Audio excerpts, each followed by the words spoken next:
Okay, so somehow, someway, the playoffs just keep on getting crazier and crazier. I am dead serious. All of you that have started watching the NFL this year, you have been spoiled. This is one of the greatest years I've ever watched in my life. So without further ado, let's get right into the games, shall we?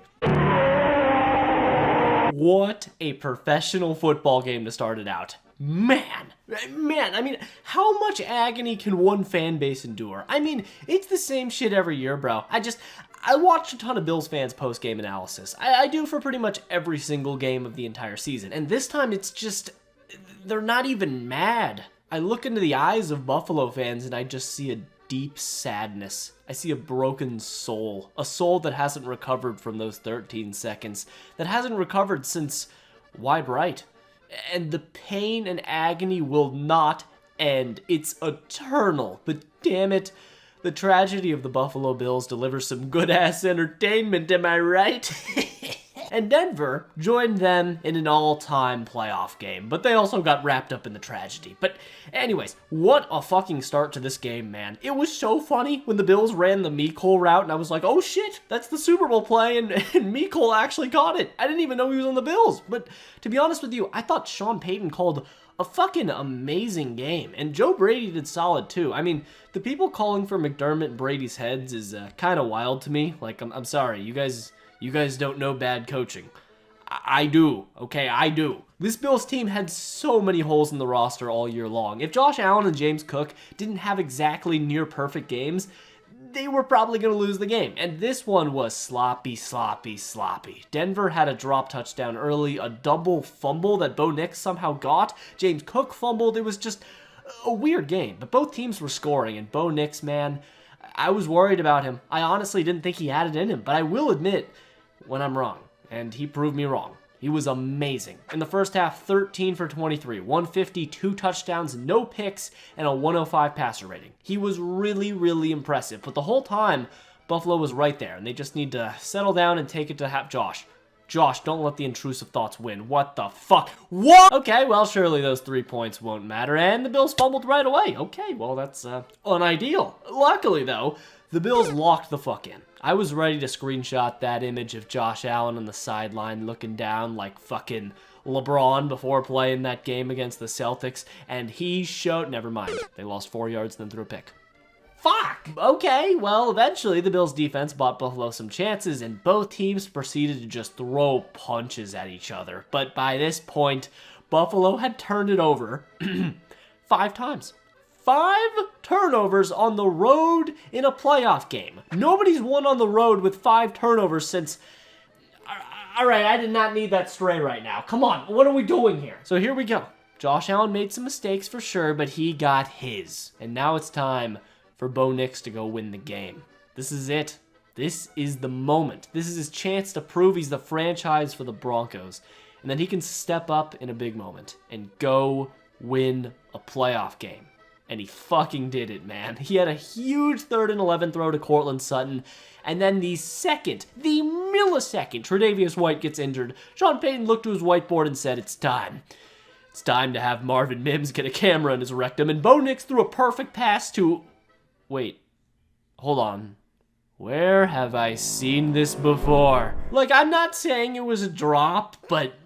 some of those angles, man. If I was a Bills fan, I'd be a little bit more angry about this than anything. Well, almost anything. But the Broncos got the score, and the Bills answered back with Matt fucking Prater. All the pressure in the world, and all playoffs long, these high-paid, high-drafted kickers have been shanking everything, and this dude who was grilling Franks for his kids at a Pee-wee baseball game in September drags his crusty derriere onto the field and nails a beauty. Matt Prater's just built different, I guess. So now the Bills had a chance. Finally, Josh Allen had the fate of the game in his hands.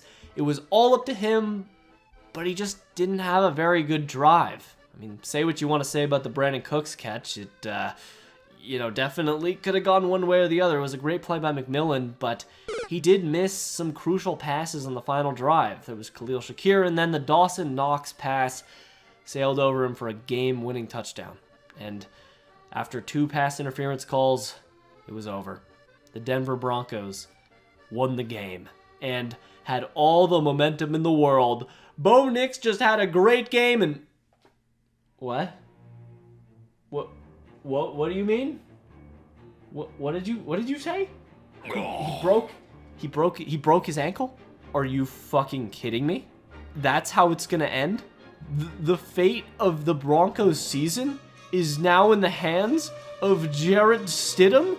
So Buffalo just gave it all they had, died, and then dragged Denver down with them. This is heartbreaking for both teams. Again, for Buffalo, this was just a normal Wednesday in the office, I guess. Josh Allen was devastated in the postgame, because he should be, and a lot didn't go their way, but guess what? Next year, healthy Lamar and Mahomes will be back, and I'd bet the NFL won't be this weak in terms of power level for a long, long time. And while Josh Allen is at home, fucking Jarrett Stidham is in the AFC Championship game, and if he does it, somehow, if Jarrett Stidham wins a Super Bowl and goes on a Nick Foles-type run, this is the greatest NFL season of all time. No debate. I mean, I don't know what else to say, man. What a game. What a game. What a fucking game. And this still wasn't even the best game of the weekend.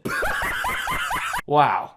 I mean, just wow. This was like if Prime Eddie Hall had an arm wrestling contest with fucking Stephen Hawking, and it started right away. I mean, for those Seattle fans who haven't had a home playoff game since the Legion of Boom, and with all the blood boiling before this game, the 49ers wanted revenge. Shanahan was showing the Niners players videos of Seattle celebrating their win,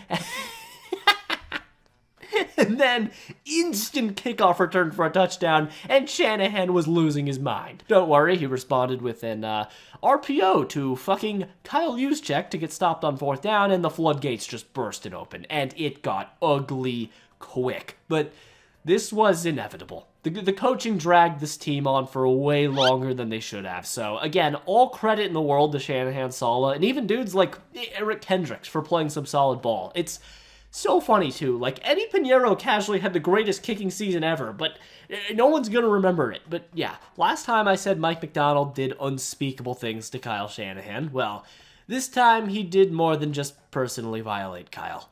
He brought friends, and they craved meat. And this game should have been quicker, honestly. I don't know why Mike didn't challenge the Purdy fumble. I think he fumbled for sure. Pearsall was wide open, but the pressure got there, thankfully for Seattle. But wow, man, Seattle scored more points in the first 13 seconds than the Niners did in either game versus Seattle in the last 3 weeks. The 49ers had 0 red zone trips all game, even in fucking garbage time. So, yeah, man, just remember a few weeks ago when I said the Niners-Seahawks Week 18 game was the Super Bowl. I really believe if the Niners had won that game, got the bye, Kittle would have been healthy, they at least are in this game way more than they were in this one. But it's just too hard without their talent, man. Ricky Pearsall had 0 fucking catches. He's a trash can. Couldn't get any separation all day long. And meanwhile, God bless his heart, but Brandon Ayuk is just chugging brewskis on the couch watching this mess unfold. The 49ers just ran out of gas, and I'm telling you, man, if Kyle Shanahan loses one more playoff game like this, someone's got to put the guy on suicide watch. And the future's scary for the Niners. Kittle's still done for maybe all of next year. We don't know what Warner and Bosa will ever be again. Saleh's definitely going to be gone, and Purdy's going to be most of the cap for the future. But yeah, Seattle, man, all credit to them. They fixed all their mistakes from 2 weeks ago. An incredibly coached game from Mike Macdonald. Offensively, they were great. Kenneth Walker was amazing. The O-line got a big push with Crossback. Darnold was efficient despite the injury, and the defense is just digging graves, man. This is scary for the NFL, bro. The Seahawks are playing their best football in late January, and if they play like this, nobody, and I mean nobody, is going to come close to beating them. The Niners were dropping 40 a game for a month, and Seattle played them twice in 3 weeks and allowed 0 touchdowns. Insanity. So, congratulations, Seattle. What a dominant performance. Just utter obliteration and carnage. Whoa, what did we just watch? I think this classifies as a football game, but I know the weather was bad, but guys, Drake May had 3 fumbles and CJ Stroud had 4 picks. at fucking halftime. And this wasn't Jets vs. Browns in week 13, no. This was the divisional round of the bloody playoffs. But man, this was just a defensive clinic, a masterclass from both defenses, as well as a masterclass in how not to play offensive line. But we know the Texans defense does this, but the Patriots defense has stepped the fuck up in the playoffs. Milton Williams, again, has just changed everything for them. He was my wild card going into the playoffs. How much would he change the defense with his return? And the answer is so much. But CJ, all day long, had like less than 10 comfortable dropbacks, but look, as much as I want to pile on CJ Stroud right now, he wasn't the only problem. A 28 passer rating and 4 picks in the first half, again, speaks for itself, but this Patriots defense just obliterated a bad offensive line for the Chargers last week, and the injuries for the Texans were just too much in the end. This was already a bad offensive line, and offense as a whole, but no Nico Collins, still no Tank Dell, no Trent Brown, Titus Howard was hurt, Dalton Schultz just split his knee into 2, Woody Mark got hurt, Cade Stover went down, but yes, Stroud definitely is going to make things a bit more interesting for the Texans front office going forward. But I'm not here to point the finger at any one person, because this was an entire offensive failure for the Texans. It's just so sad though, man, because the Texans defense did so well. Will Anderson had Will Campbell seeing stars. Just a dominant game from Will Anderson, but the defense couldn't make the plays when it mattered most. One of the Patriots' final drives, they needed a stop, and Derek Stingley, the all-pro, got a PI, then Keyshawn Boutte got him on a one-handed touchdown, and yeah, a defense cannot single-handedly carry you in the modern age like this. They just bent and bent and bent, and then finally, versus a great offense, they broke at the very end. And the Patriots just did enough. Again, this wasn't Drake May's best game, or anywhere close to it, but 3 touchdowns was enough, and that is enough to beat Houston. It's just, man, CJ had a terrible postseason. Terrible, but again, nobody was giving him help. His receivers were ass. Running backs were ass. Woody Marks' fumble was brutal. The O-line wasn't there today. Hell, D'Amico just threw in the white flag, deciding to punt on 4th down with 4 minutes left, and this game really just came down to the fact that the Patriots defense was better than the Texans offense by a way larger margin than the difference between the Texans defense and the Patriots offense. So again, I'm not going to dunk on CJ too much. He was terrible, but the Patriots just managed to do it. And hey man, if the Patriots make the Super Bowl and God forbid win it, then Drake May would have beaten the Chargers defense, the Texans defense, the Broncos defense, and possibly Seattle or the Rams. So yeah, we are now looking at an AFC Championship game between Jared Stidham and Drake May.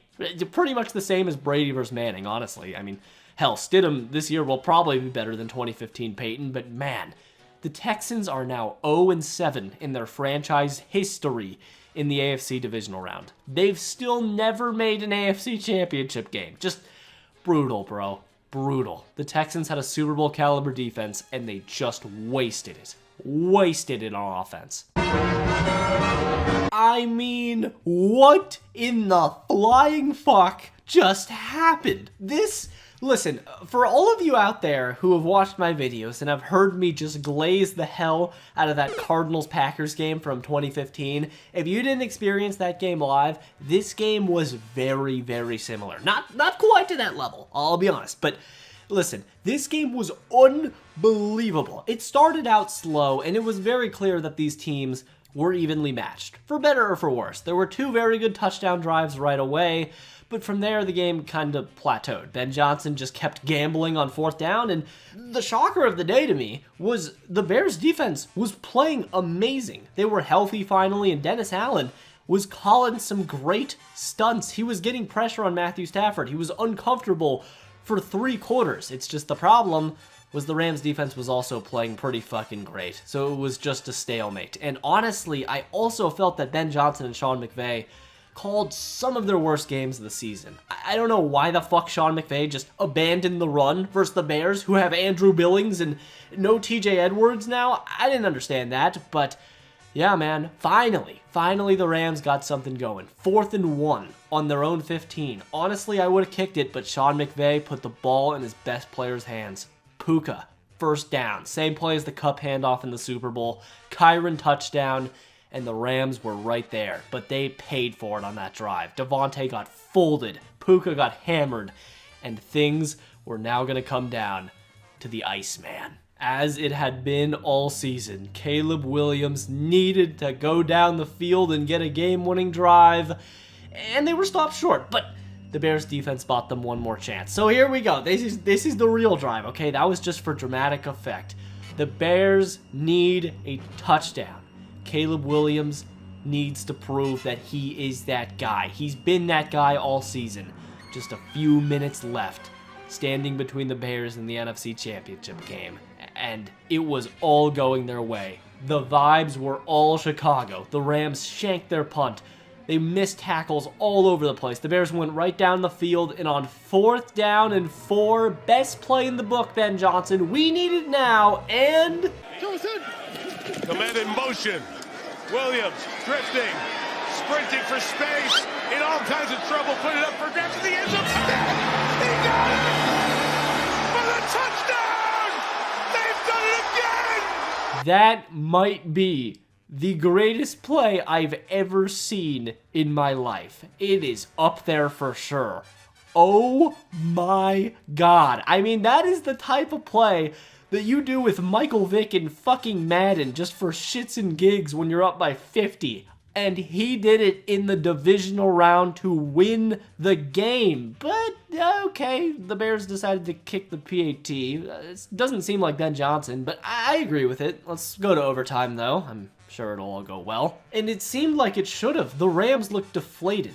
Every piece of momentum was going for the Bears. The stadium was popping. Caleb Williams seemed immortal at this point. To me, in this moment, I thought, this is it.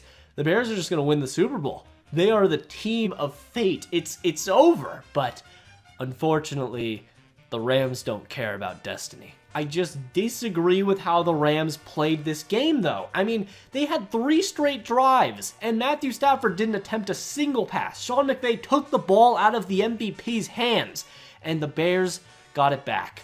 This is their chance. Caleb Williams, you need to do it one more time, and he fucking did, man.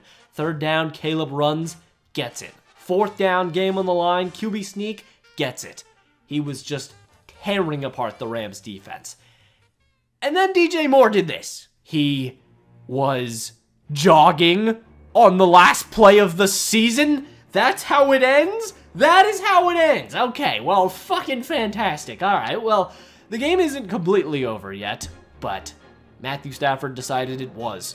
Or more so, Dennis Allen did. After an amazing Devontae Adams catch, that's just Hall of Famer to Hall of Famer, on the biggest play of the game, the Bears send an all-out blitz and don't even guard Puka Nacua. I mean, Matthew Stafford saw this coming from a mile away, and it's such a shame because Dennis Allen called a great game, but why, man?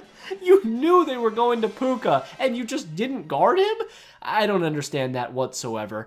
And the Rams didn't pick up the chunk yardage. They didn't care, but it didn't matter because the Bears didn't ice the kicker, but you can't ice thicker the kicker.